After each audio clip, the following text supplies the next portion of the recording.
Revathi Sri Ramanaya, prostrations to Ramana, who shines as the self in all beings. We start today's satsang with a prayer by Srimati Sapna Ganesh, followed by Muktakatrayam by Sri Nandakumar Sir.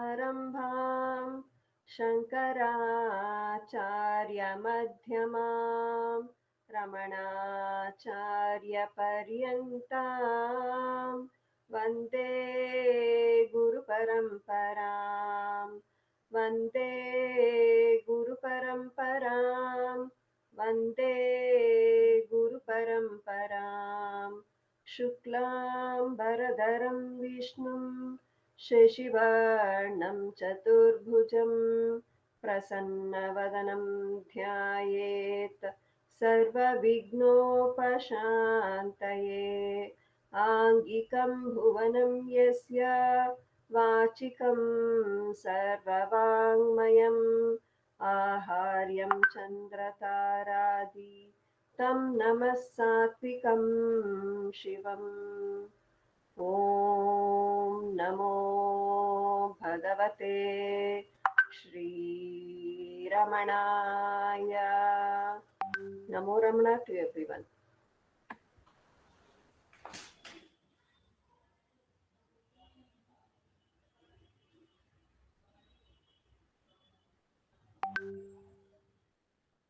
एकम् अक्षरम् हृदि निरन्तरम् भासते स्वयं लिख्यते कथम्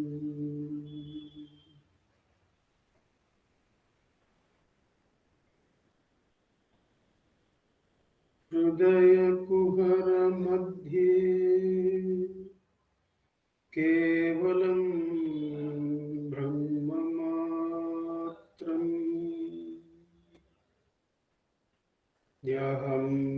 ह्यहमहमिति साक्षात् आत्मरूपेण भाति हृदि विषमनसा स्वं चिन्वता मज्जता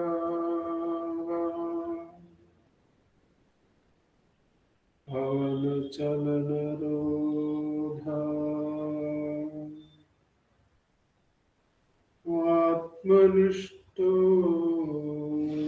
भवत्वम्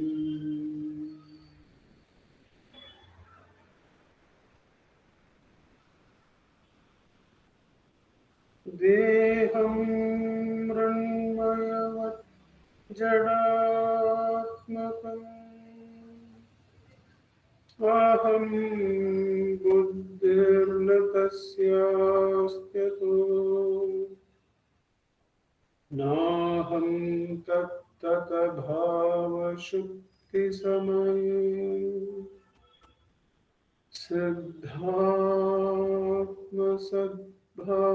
सिद्धात्मसद्भावतः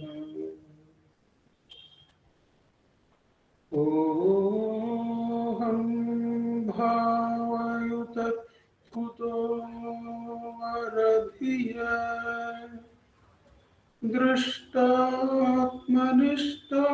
दृष्टात्मनिष्टात्मना सोऽहं स्फूर्तितया अरुणाचलशिवः पूर्णो विभाति स्वयं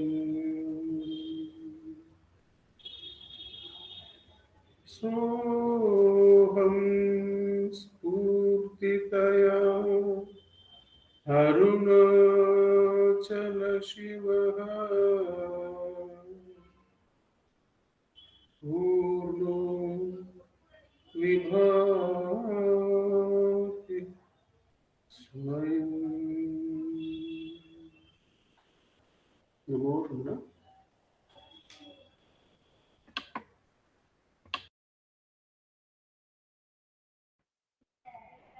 Namo Ramana. We will now have the chanting of Upadesha Saram by Uma Shripati and Srimati Ashwini Balaji.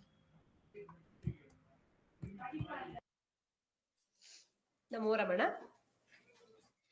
वायुरोधनात् क्लियते मना जालपक्षिवद्रोधसाधनम् चित्तवायवश्चित्क्रियायुताः शाखयोर्द्वयी शक्तिमूलका लयविनाशने उभयरोदने लयगतं पुनर्भवति नोऽमृतम् प्राणबन्धनात् लीनमानसम् एकचिन्तनात् नाशमेत्यद नष्टमानसोत्कृष्टयोगिना कृत्यमस्ति किं स्वस्तितिं यत दृश्यवारितं चित्तमात्मना चित्वदर्शनं तत्त्वदर्शनं मानसं तु किं मार्गणे कृते नैव मानसं मार्ग आर्जवात्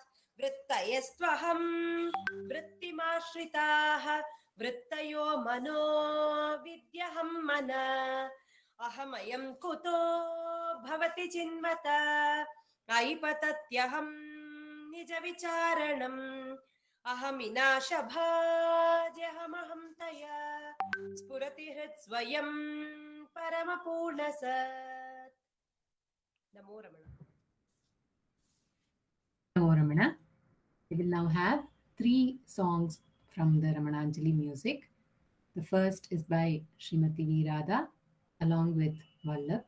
The second is by Savitri Krishnan and Jai Shri Ram Krishnan.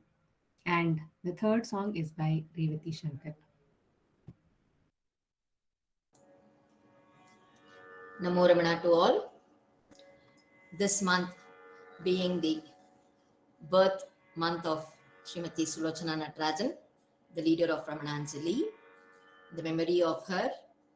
Ramananjali, each and every song, as always I say, it is the remembrance of Mami, but this song being little special, like an Upadesha given to us, as Ramana is only stays with everybody, the 3-letter word Ramana, and the song being famous. And I have taken multilingual. We have taken all the 3 languages. Ramana, Ramana, Ramana. This is by Shuddhananda Bharati, and the music is by Sri L. Krishnan.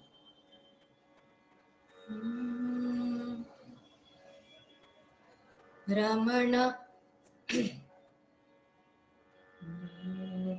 Ramana, Ramana, Ramana, Ramana, Ramana, Ramana, Ramana, Ramana, Ramana, Ramana, Ramana, Ramana, Ramana, Ramana, Ramana, Ramana, Ramana, Ramana.